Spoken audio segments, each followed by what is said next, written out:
Studies show Michigan is among the worst states in the country in protecting the constitutional rights of poor criminal defendants. But now that plans have been made to fix that, a lot of people are wondering if state lawmakers will be able to find enough of your tax money to make it happen.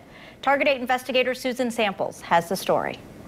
Everybody has the constitutional right to have a lawyer when they're accused of a crime, even if they can't afford it.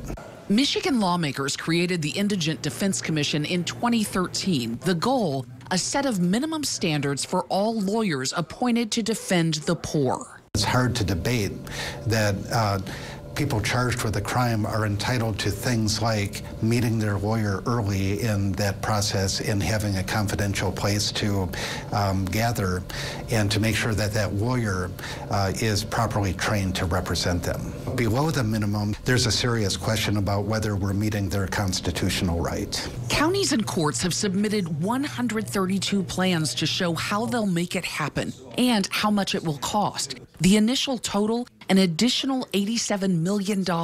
West Michigan counties alone asked for $22.6 million to meet the new standards, 2.5 times more than they're spending now. I do think that we have historically not provided the tools to our appointed criminal defense attorneys. State Representative Rob Verheulen of Walker is the vice chair of the House Appropriations Committee. The committee has a lot of say in how your tax dollars are spent.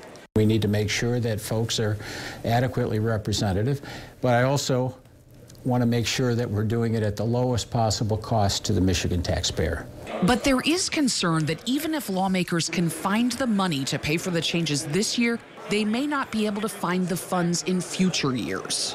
What we're basically doing to comply with the standards that you're setting here is tripling our cost. And we're not going to have those local funds available to us down the road if the legislature doesn't continue to provide that funding.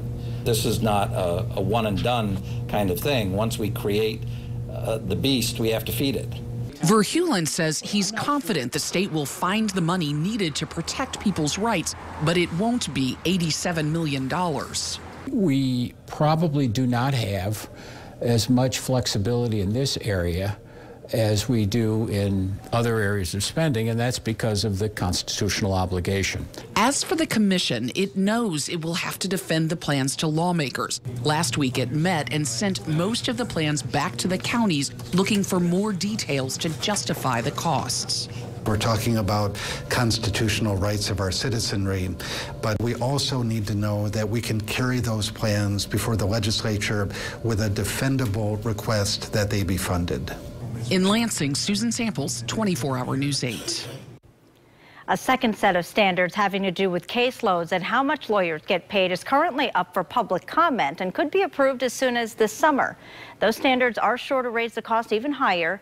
You can see what your community has planned on our website, woodtv.com.